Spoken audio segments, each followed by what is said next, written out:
Hello. Today's not going to be a video like the other ones that I don't have really something to talk about, and I try to figure out what I'm going to talk about as I go. But not today, but this video that I wanted to do is something that happened a few days ago. And I wanted to do the video in the same day because I was feeling it and I was 100% on the moment, and it was perfect time to like unpack the thing and kind of give myself some XP boost so I can level up to as a form of language to tell what I'm trying to say, to learn something about it. But inconvenience happened the day, and I couldn't do it. Then another day, inconvenience. It was like for the first like 3 days, and today was another inconvenience. My headset actually discharged right before I was about to do the thing, so I had to like wait until it charged a little bit more so I can go back to it. Um, but as you can see by this, and this, I think there's something very complicated to talk about today, and it's not going to be something without a theme because what the thing is right now. All right, let's give a little bit of context. Context.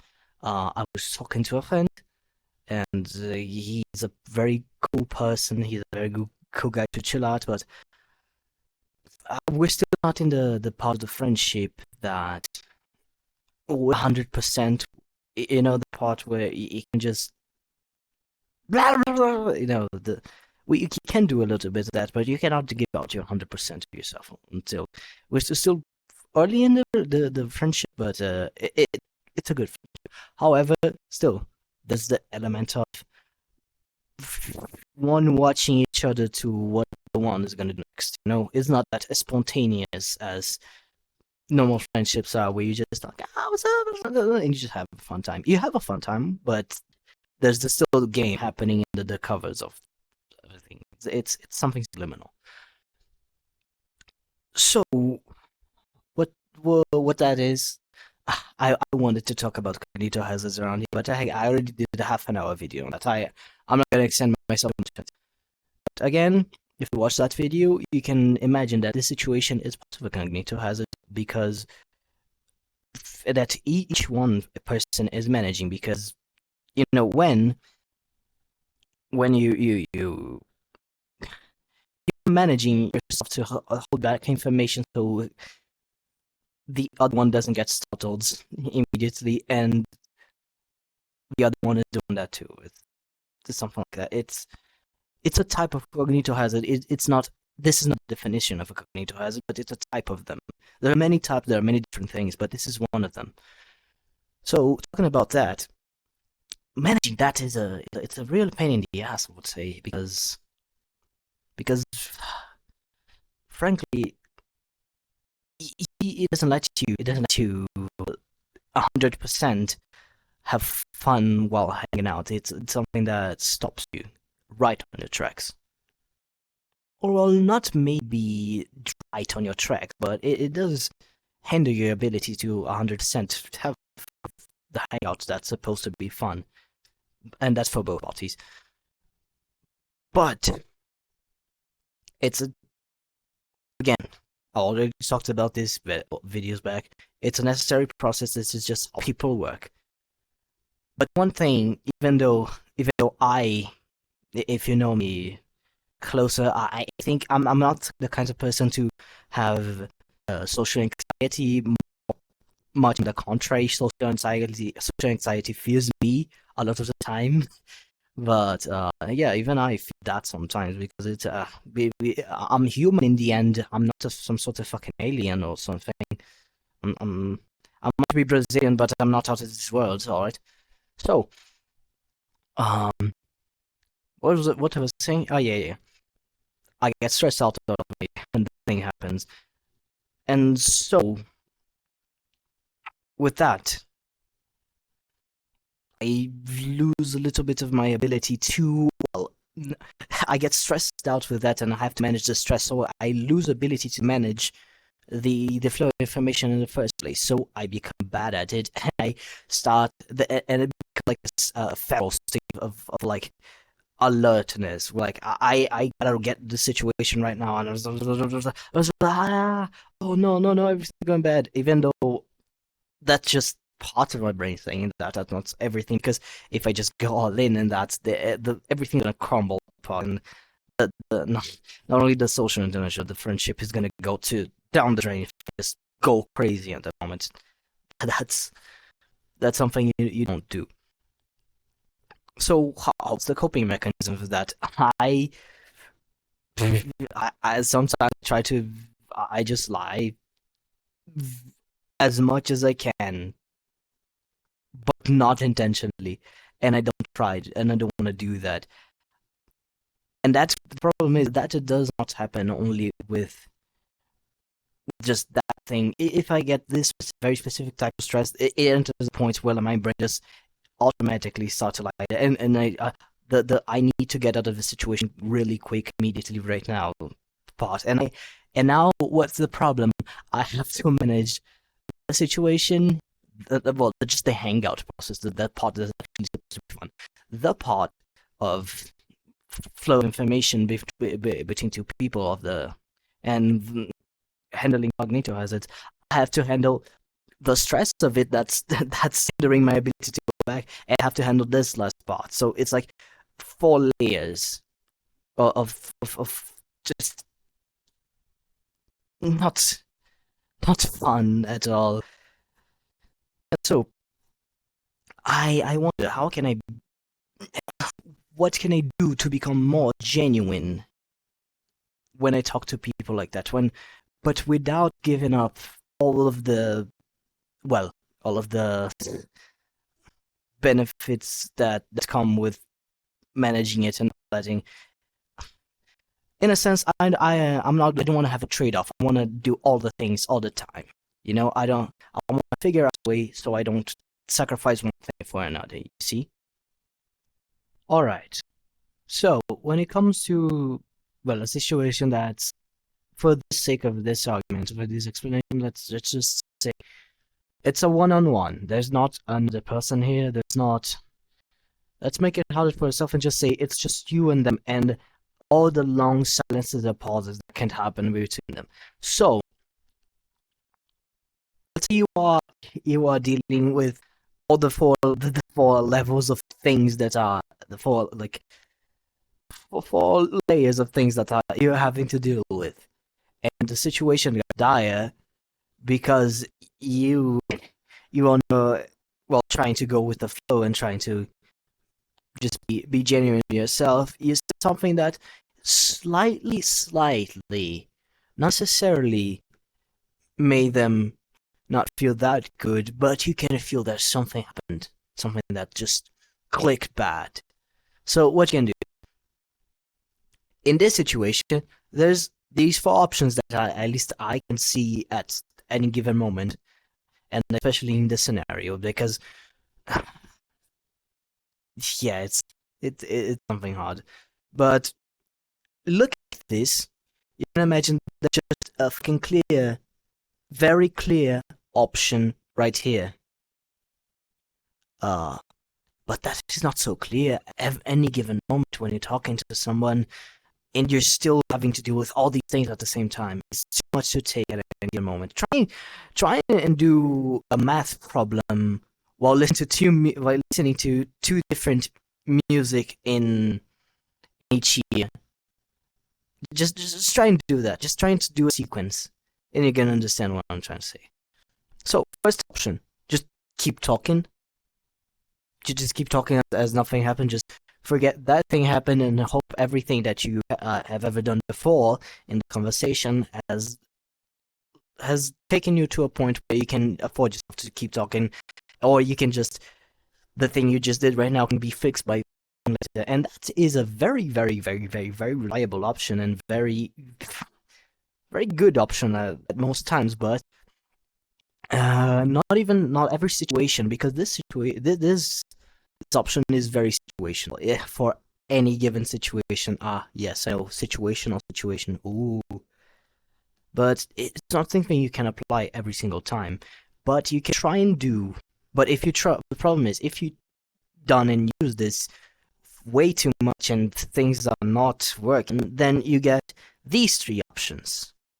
Because this might be your first one most of the time, but these three options are kind of the plan B you gotta choose. But you can just straight up go to them. It's not required to go to this one. You can just go to this one straight up. But again, I always try to just say this because in the end it helps out. It pays off 90% of the time. So this is the bad option. This is the option you don't ever want to do. This option, it doesn't work. But on a fight response, sometimes it's all that's left to you. I mean, it's not like the lie of the century. It's just, you know, a small lie that comes for the sake of convenience. You know, it just fills in the little gap that has there just to keep the road going. Problem is, if you keep filling a lot of the holes, then it's gonna, firstly, it's gonna put your mind into a state of extreme paranoia, because the next thing that clicks wrong, that you feel that clicks wrong between the conversation, it's gonna make everything else works. Everything that you were trying to deal with inside your mind, all the layers of things and problems you're trying to wrangle are gonna get worse. But it is cheap, is a fast, is a quick option that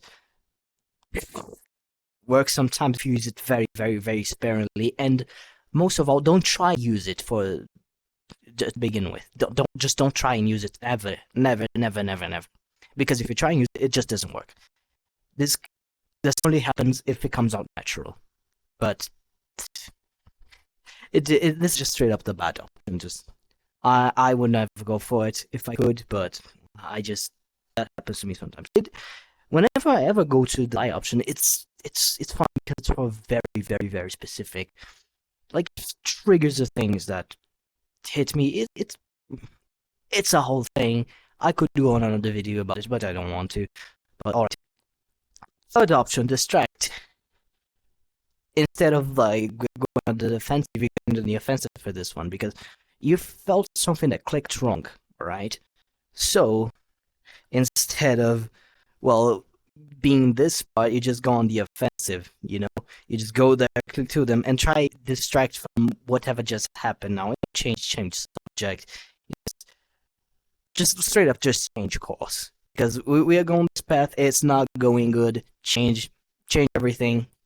Next thing, change teams. You know the thing of a team that is winning, you don't change it.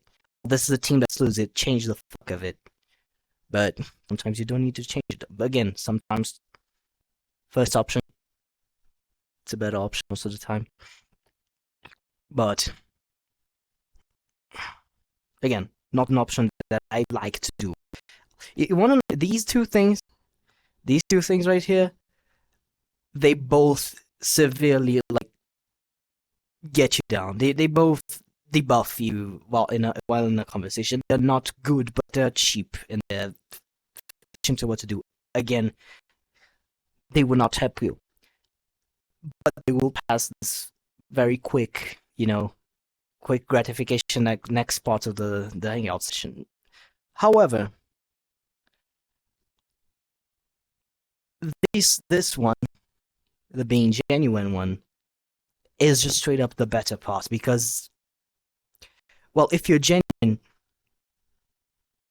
People are just gonna straight up understand you way better, and it's straight human empathy. That's just how it works. But there's a very big but there. It doesn't always land.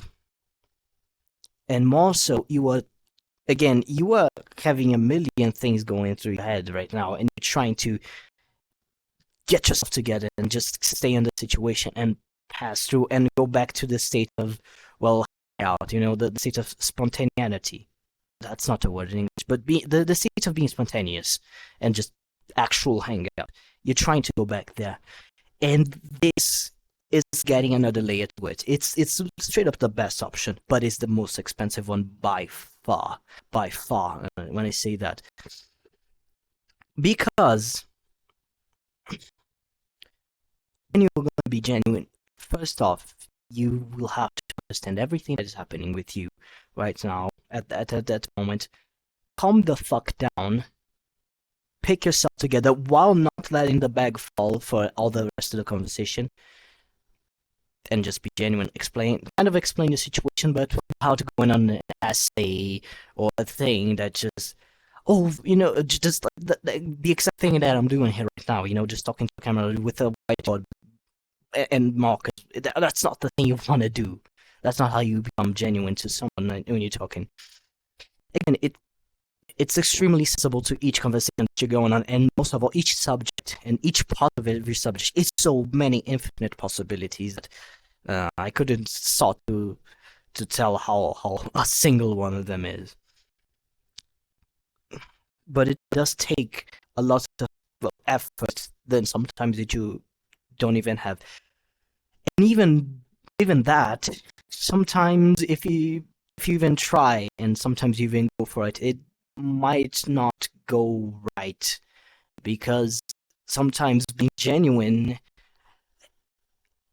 this is the very big catch. Sometimes being genuine, the part of being genuine, will directly influence if it is a cognitive hazard or not. Sometimes this option is just straight up a cognitive hazard. You just cannot do it. It's just a bad idea to do that, and it's not going to help in the conversation at all. So what's the problem here? I want to do this option every single time. I don't want to do anything else because this is the one that works. If I get the problem is the thing is, if you make these two again, these two, they will debuff you in a situation, but this one will not. By much on the contrary, it will give you a sense of everything's going right. It's the feeling of the conversation. So this is the neutral option, this is the bad option, and this is the good option. And each one of them has its ups and downs. And I always want to go for this one. So the thing is, how do I get to use this one all of the time without it being a cognitive hazard, or actually just using it all of the time without any other condition to it? Just this option all the time. Firstly, I think it's better to not get in the first place to a state where I am already dealing with like 4 layers of dividing my brain power. Because stress is a little bitch. Actually, it's a gigantic bitch, and you just don't want to be with it 99, not 99%, 100% of the time. Just not be with it. That's just bad. So first thing I gotta to before I get to the point where I am only limited to these options, I gotta get the part of here, my head right before anything. But to do that, I'm gonna have to spend time and just straight up stop everything that I'm doing and recompose the situation or not. So, and that's not you can do in a conversation and still feel right. Well, if you do it for some people, again, there's a setup for that, and that's another complicated thing, and that's kind of another strategy that you're going for. But you can do that sometimes. Some people, it actually will fall better just to trying to do that and recomposing yourself. But it's not something that's 100% reliable. So what can we do here? Maybe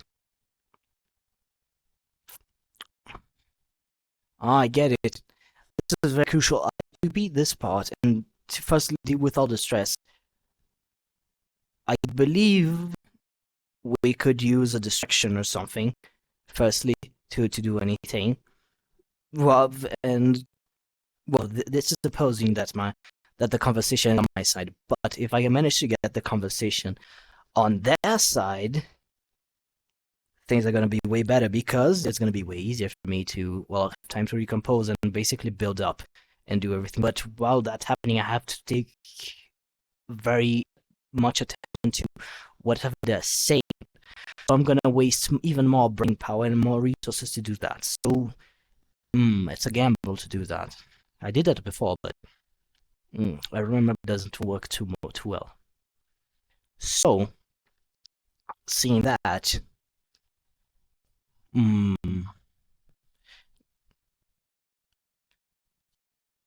Lying is 100% out of the question for me. No, negative. I don't want to do it. Talking again, it's always the plan A. So let's roll with that.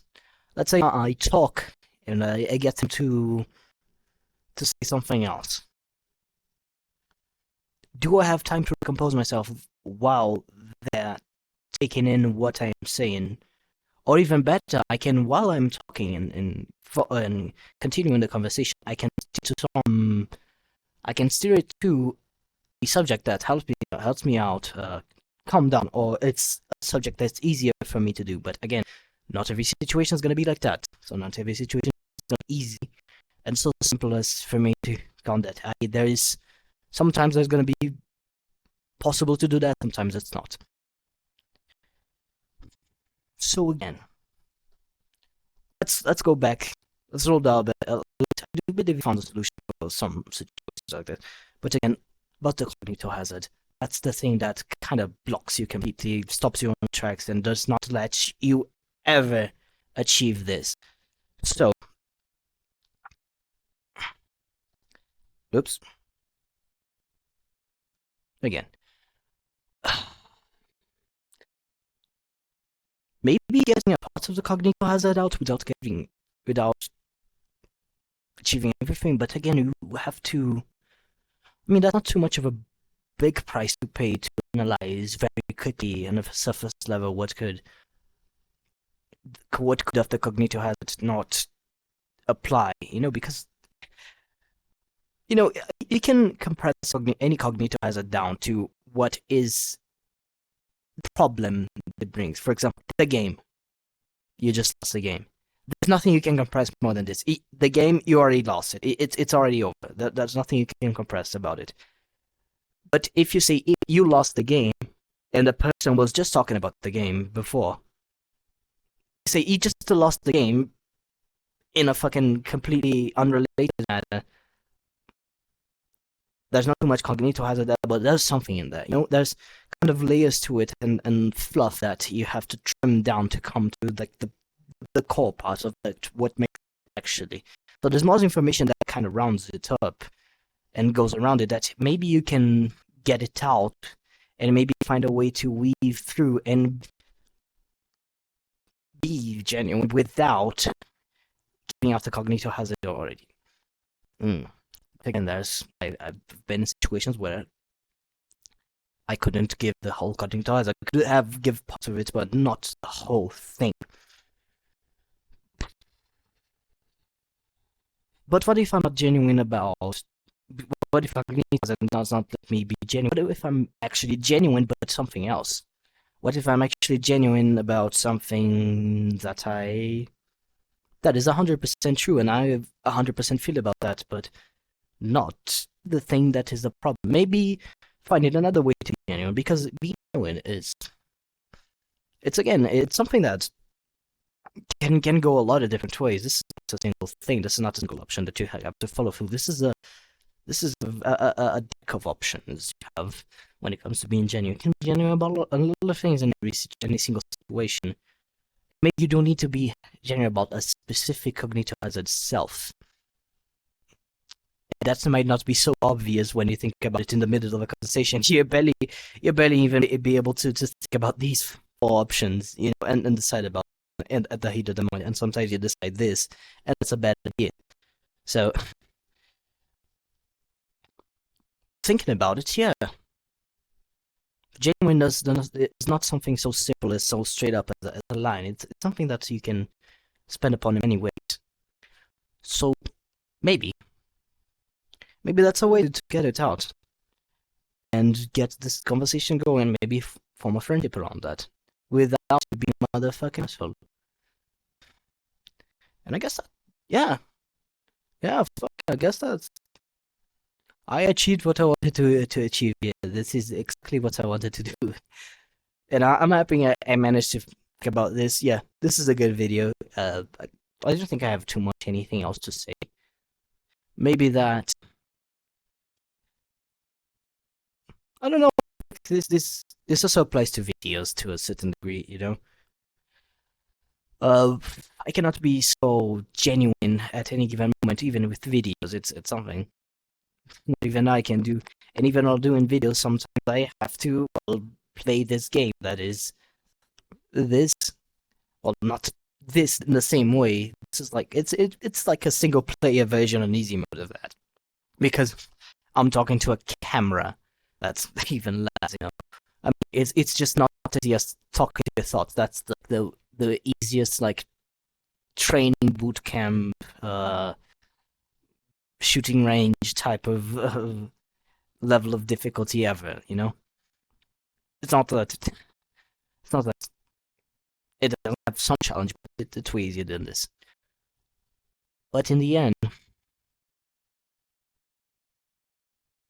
everything is a everything when it comes to social interaction, or, well, using any type of language is some sort of a challenge, you know, a game of chess, you know, because that's why people don't like to socialize very much. I remember when I was like very start of Resonate, I wouldn't go into a world that had more than one person on it. I will only go into worlds with only one person on it, because it was such a, you know, it's a new thing. You don't know anybody there. It's the worst thing. It's like the first day of high school, you know. It's not really good. It's not really good at all to be. And I met also many people that were kind of the same. They would just not talk to anyone, or talk to like very few people, because of this exact problem, this exact conundrum that everybody has to deal with sometime. You ever played Clash Royale?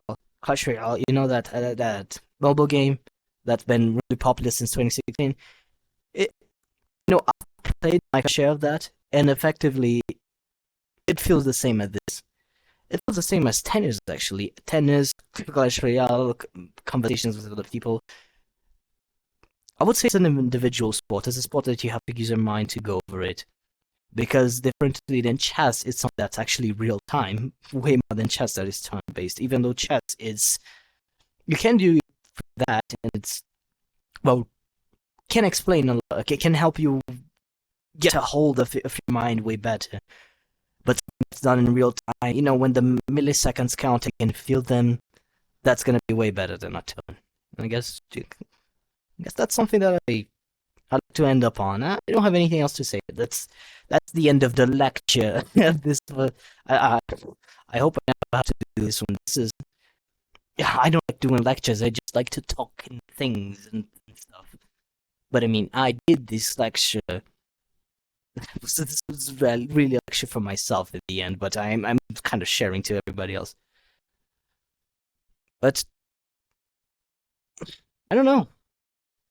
I just felt like I just said, oh, you know, I'm gonna make a lecture about this because I want to get my thoughts into something written. So I might as well do it. And again, look, this is a prime example of what is happening. I am, I've hit a wall, and I've heard myself just going crazy. This is not the exactly of one person just you feeling that something clicked wrong. This is an example of something clicked wrong inside your own head. Not that's something that's seen you. It's something that your paranoia is starting to take over. So what do? You stop everything. You start to go down, and you again. I had this all these options, because I was what? I was not being genuine at all. I was being half genuine because I didn't want to say everything that I wanted to say for reasons, and I guess that's gonna be homework for you, Spob. Think about that. All right. So all right. Bye. End the video.